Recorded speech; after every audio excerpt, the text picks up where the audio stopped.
Welcome to round one with our Devoid Aggro deck. We're looking to play Kozilek Shrieker on turn 3 and hope to find some interesting stuff on top of our deck. So we'll keep one the die roll. This hand is acceptable. Like any other hand, it needs to draw lands or spells, but fortunately, we can do up to 6 lands, and obviously any spell we draw. And we can basically cast anything in our deck with the lands we have already, because our curve tops out at 3, other than the Oblivion Strike and the Pathfinder, and 1 or 2 other cards. So we already get something pretty good to play on turn 2, and we'll get to attack for 2 on turn 3. So that's pretty exciting.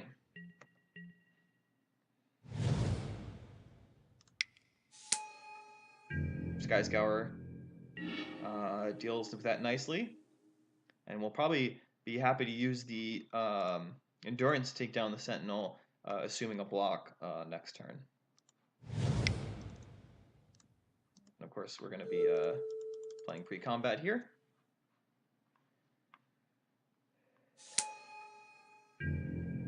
Now we're expecting an aggressive deck from our opponent as well, given red-black is a very aggressive color in this format.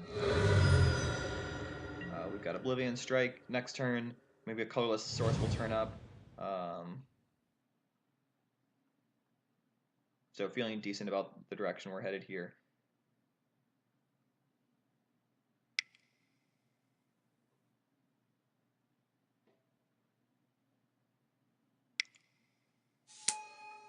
Vampire Envoy. Unnatural Aggression will... So I think attacking with 2 is pretty attractive here. I'm actually going to play the drone first. So the downside to playing the drone first is, I'm going to play it anyway. I actually have to play the drone first in order to... No, the Sky Scourer will have 4 power either way. A double block on the Shrieker is actually perfect. I'll have 5 power. Well, with the regenerating, it doesn't matter. So, but I'll get the extra damage in with. The downside is, I guess no, it's only upside because there's less cards he has to worry about, so he's more inclined to make a unfavorable block. So we can safely attack with both creatures.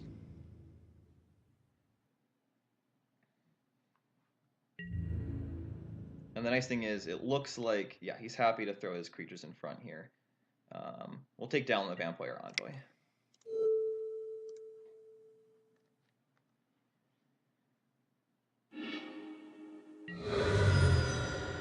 Nice tempo for a play for us. We got a 3-drop creature down, traded, and then traded 1 mana for his 3-drop creature. Next turn we can play Oblivion Strike and really pound in. He's still on 16 life, so we're gonna have to find... Oh, geez. Well, that's probably game.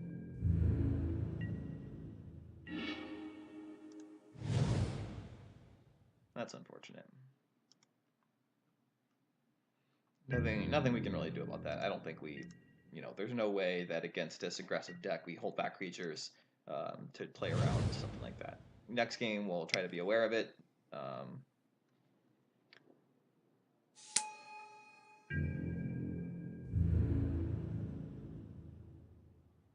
So we might just have to play Oblivion Strike next turn if we don't have a better. We'll have to take out 3/5, but we'll play our 5/5 instead.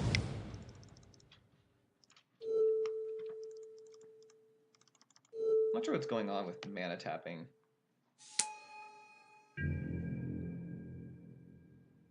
But it seems the opponent, it seems everyone is dealing with it since I see a bit of a delay paying for costs on the other side as well.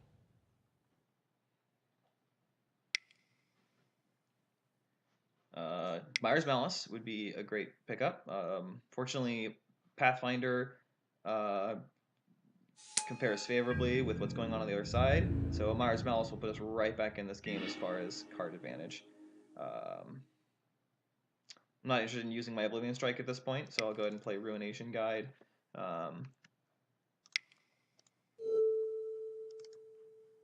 So with 7 power, still a double block is going to take down my guy. No interest in that. 6 power is only +1/+0.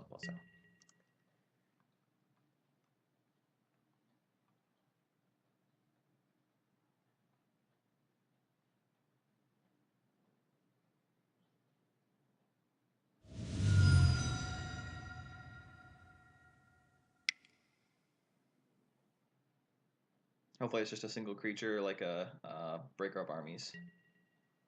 Eldrazi Devastator, we are certainly going to take care of that. Also pretty happy to see that on the other side. I think that's unlikely to be relevant in games 2 and 3. We'll just hold on to this land here. And not much to do. Still not going to be attacking with the Pathfinder. I think when we do get that colorless, depending on what's going on the other side, we can maybe start attacking.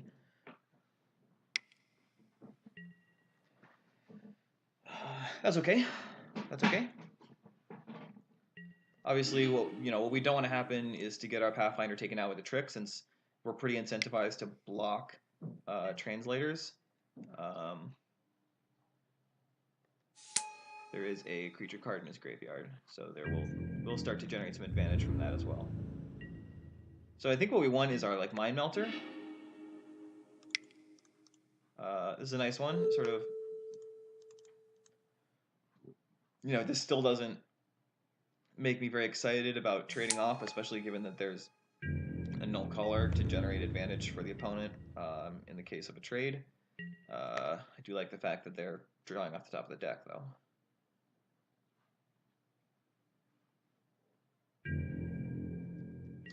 Here we're going to start to see the weakness of our 1/2 flyers, because obviously drawing one of those is going to be less exciting.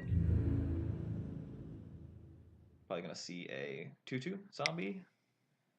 Fortunately, zombie doesn't do much on this board. We have enough life and creatures with enough power and toughness. Doing well on time. Maw of Kozilek. I'm not excited about trading that for Pathfinder, so we're going to hope to find something more interesting to do on top of our deck. And we are not finding that. We are finding lands instead.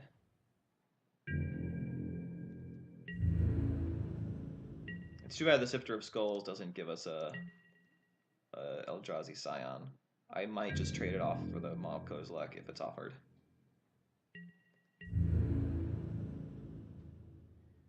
Yeah. I can go ahead and trade. He's able to make that a 6 power creature. I'm not interested in falling behind on life because of the imbalance in the number of creatures. I need my Pathfinder to hold off his team. That only works if I'm up on life. So I'm going to go ahead and offer to throw away my Sifter. I really just need Kozilek's Pathfinder to hold off his team until I can generate some kind of advantage. The only way to do that is with a high life total. So he is offering the trade here. I think that makes sense. Both perspectives, he's going to get another zombie. Okay, Vampire Envoy is going to start chipping away at us. Unfortunately, there's the Mindmelter, so now we just need a source of colorless to take advantage of its ability. And of course, it does get to attack. Unfortunately, the attack is more or less counteracted by the Vampire Envoy.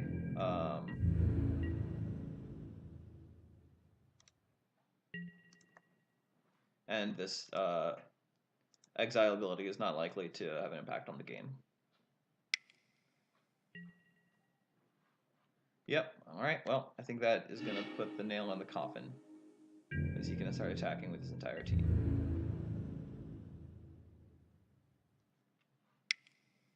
Two, 5, 8, 9, 10, 11. Yeah, I mean.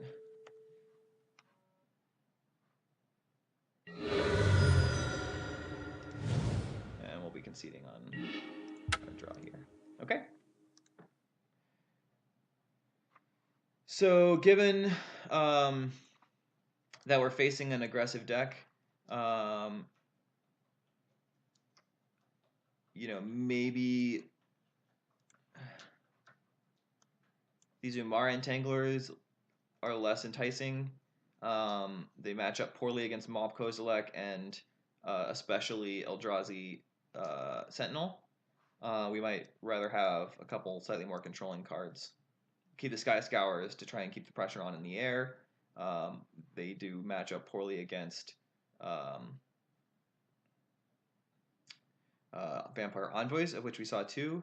But I think, you know,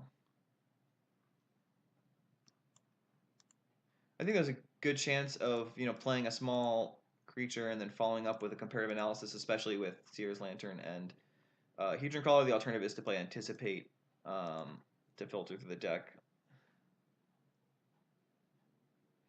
Anticipate must be better than comparative analysis. Okay. Quickly go through again.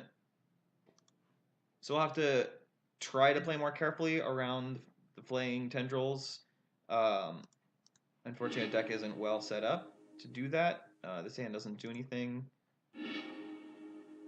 This hand is pretty exciting, actually, considering. We're going to get that Mindmelter down and maybe see if we can get it activating. And we will put that on the bottom because we're pretty active with our lands and we are looking for some 2 and 3 mana spells.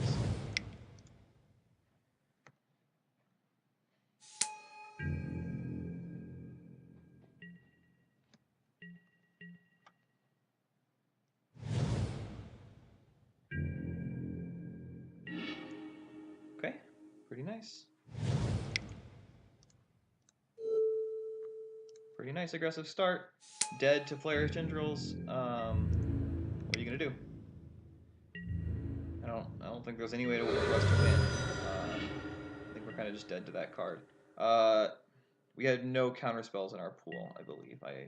I didn't check, but we had an opportunity to take Spell Shrivel, and I think we took something else over it.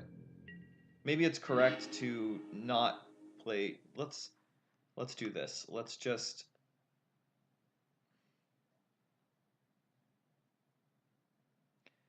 So here's what we can do. We can use our Slip Through Space on Sky Scourer. I'm going to pump and attack first and see if he uses a removal spell and then use it after blockers, just because that's least likely to get a 2-for-1. I think the reason I'm doing this is to cycle early on, have better draws for later. Maybe I'm being too cautious. I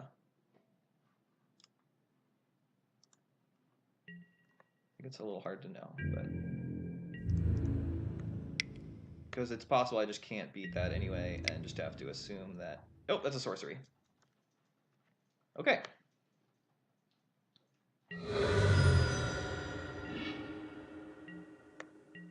Oh, it'd be real nice to exile that card. Witness the end, huh? Against my aggro deck.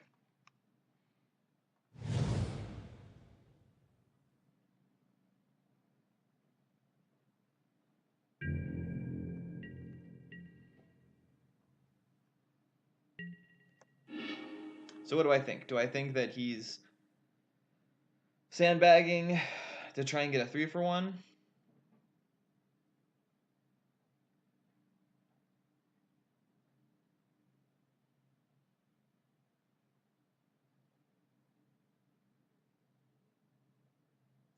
At this point, there's likely to be a complete disregard on their side.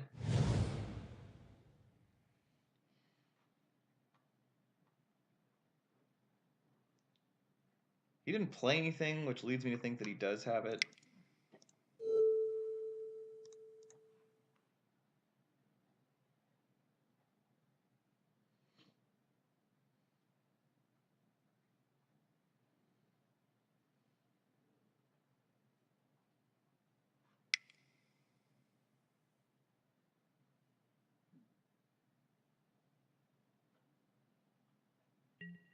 Right, he wants to let me. Well, now I know he has it, so I'll just go ahead and do this, because I'm not going to play.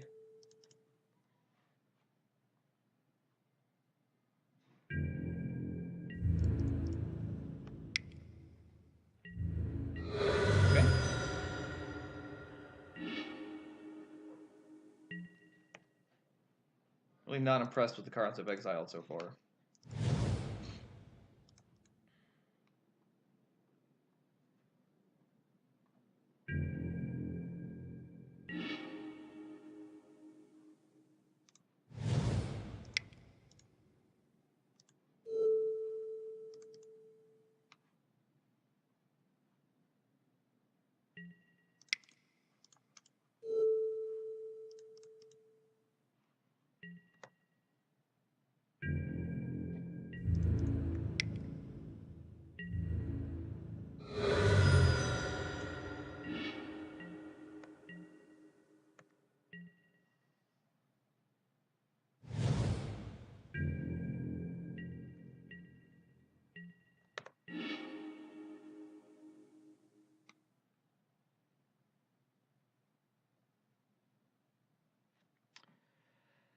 Oh boy, what's going on over there? You know what? I think I just keep doing this. As long as his hand's full of cards, then Mindmelter is going to be more effective later on.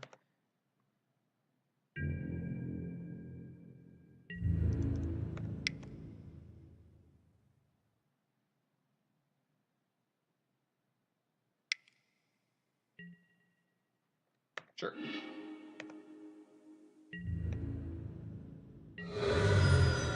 Obviously, if he doesn't have that Flare's Tendril, I would have won the game just by playing Mindmelter or Ruination Guide.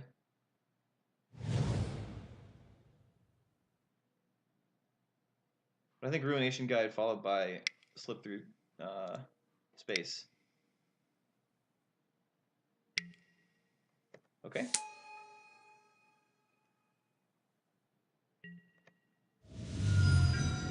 Let's go ahead and just get 3 damage in next turn with Slip Through Space, maybe 4. Actually, I'll go ahead and just play Pathfinder, because that survives my Flare's Tendrils and is going to be 5, close to unblockable next turn, so he has to have a removal spell for it. Or else he's going to have to start chump blocking.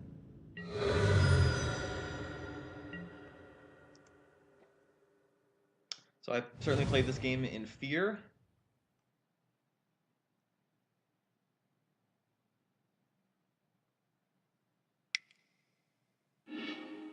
Okay, Oblivion Strike is fine.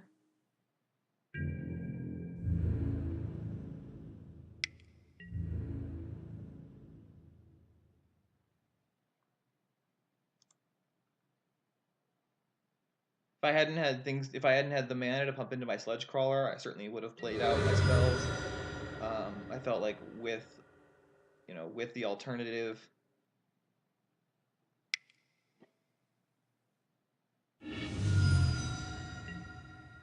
Okay.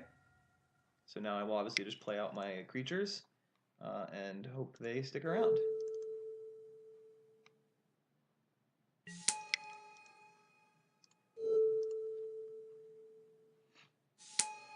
Of course, if he has it, now I'm back on the back foot. But what are you gonna do?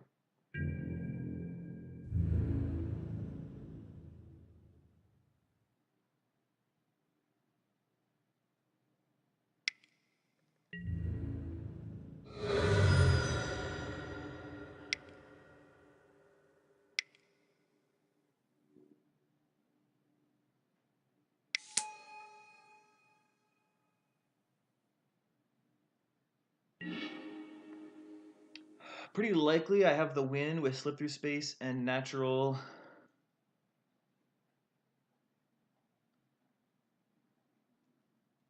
So 2 mana removal spells. So I think I do Slip Through Space.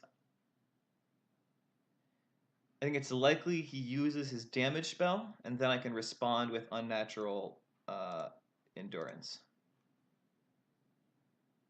Because he's not going to want me to draw the card, right? Oh, also, my Mindmelter is unblockable. So actually, even if he somehow kills it, I have lethal with Mindmelter. So really, this is just kind of very much lethal damage here. Could make him discard to get some information, but I forgot.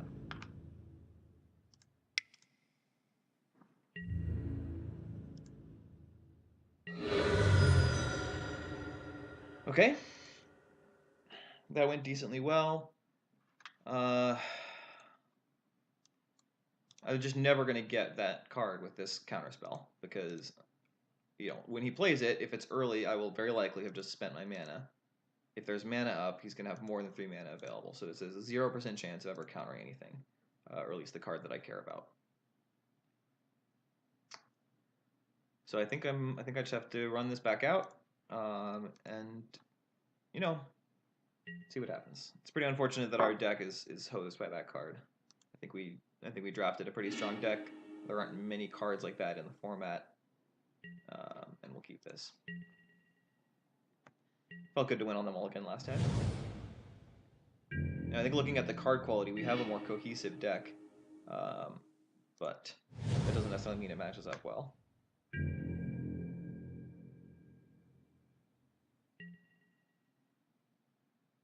Sludge Crawler, total all-star, did like 10 damage that game.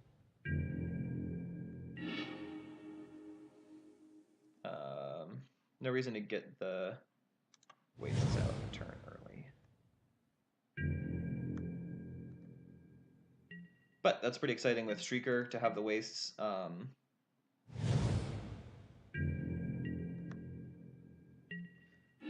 So it's possible that we just simply misread our opponent as being aggressive. We assumed they were aggressive due to the color combination, when in fact this is a more controlling deck on their end. Looking to pump Shrieker and play the Dominator Drone. Actually, yeah, so we'll certainly get our attack in. The alternative is Oblivion Strike, but I'd rather save that a turn. Let's actually get another Shrieker out to make sure that we can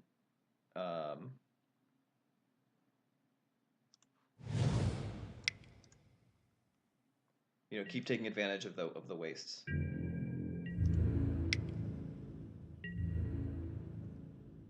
Looking forward to Mire's Malice later on for 6, hopefully. Gosh,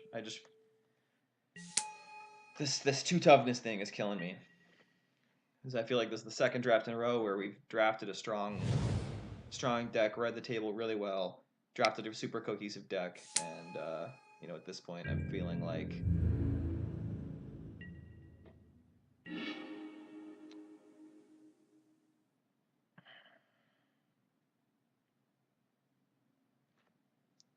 unfortunately we can't use Slip, and use Oblivion Strike, which would be what would allow us to get 7 damage in. We can use Oblivion Strike and activate, or use Oblivion Strike and use Slip, or play Dominator Drone and Slip, and then use Oblivion Strike and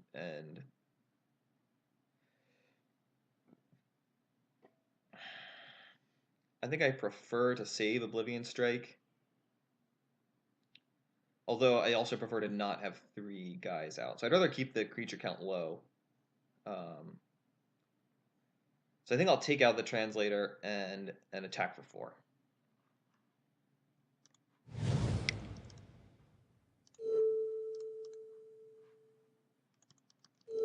Especially knowing that he's potentially ramping into 8 mana.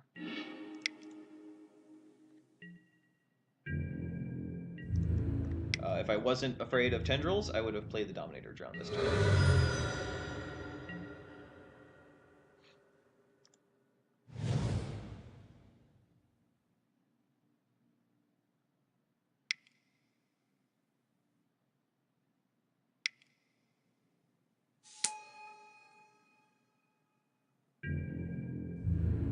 It's not going to attack. So we have Hedron Crawler, we have Slip, and we have Dominator Drone. Let's just start with a Slip and attack.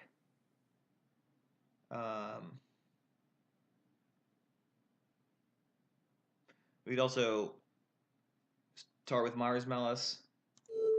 Well, let's see what happens. We are taking a bit of a chance here, but I didn't see any removals. Great. So we're gonna play. We play Drone and Crawler, and put our stake down. I think he would have played. I think he would have played it last turn if he had it. So I think I just have to not be afraid and try to win the game.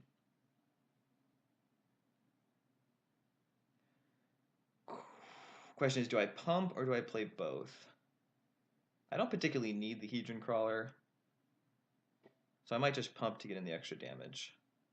Because Hedron Crawler is going to be... Although Hedron Crawler does let me to activate both next time. Maybe I can save the Dominator Drone. It's unlikely to get through for damage anyway. I think I'll do that. I think I'll save the Dominator Drone.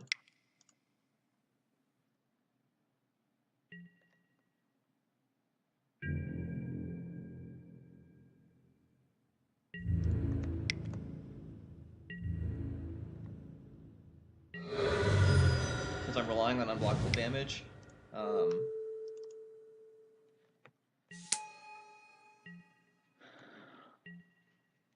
next turn, Mire's Malice.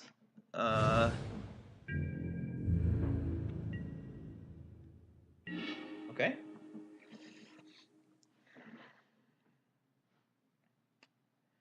So I can activate both. That doesn't really seem great. I think I'd rather just play a Pathfinder.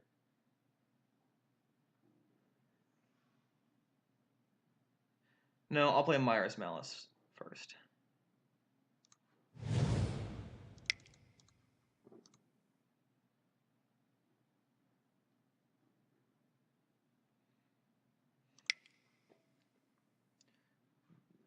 Then I have a colorless creature to survive through.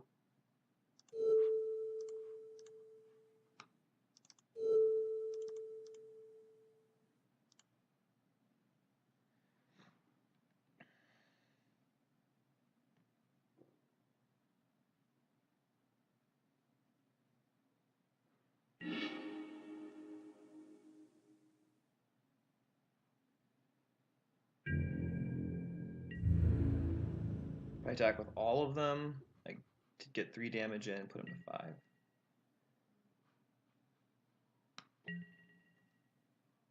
I could have activated a Sentinel as well, so only sacrificed 1. Actually, that would have gotten 6 damage in, and then he would have been dead to Dominator Drone. Okay, so I think this is what I do. I think I activate both and attack. He can choose, if he takes 6 damage, then I win with Dominator Drone. Otherwise, I play Kozilek's Pathfinder. And I do have the 6 extra mana to play Pathfinder.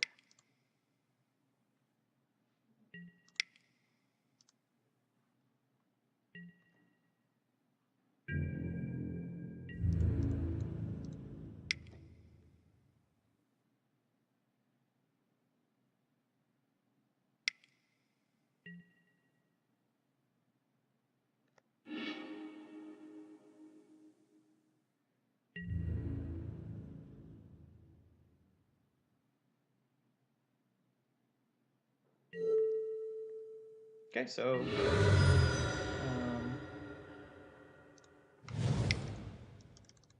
think that's fine. I think I have a reasonable expectation of getting in my 5 damage next turn.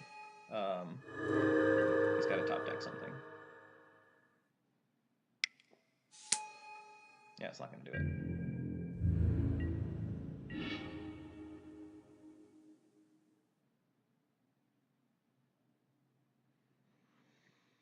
So I'll make him throw away a Maw of Kozilek.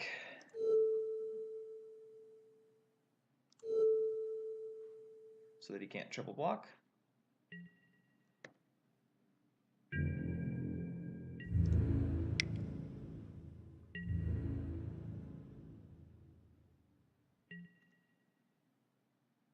Really should have, well, that was foolish. Misplayed that, clearly.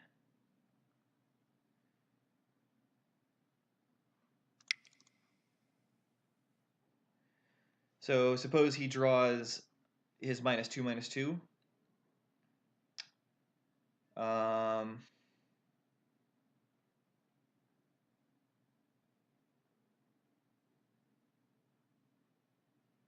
just play 1. and not the other. They both essentially do the same thing, except this allows me to get rid of a potential combat trick, something that would surprise me.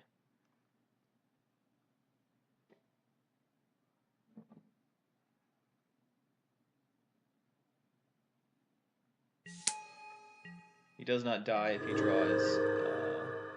Well, he's not actually dead no matter what. Well, no, he is. He needs a creature. He needs to kill my Hedron Crawler or my Pathfinder. Boulder Salvo, not gonna cut it. He is dead. All right, sweet. Playing in fear of this -2/-2, I think led me to take significantly suboptimal lines. So I think that's something interesting to consider when rewatching this game, to find sort of the places where I could have been more aggressive. But really, I did pull out both of the games where I was aware of the card, even though he didn't end up having it. So I didn't give too much away. But okay, great. Thanks for watching round 1, and excited for round 2.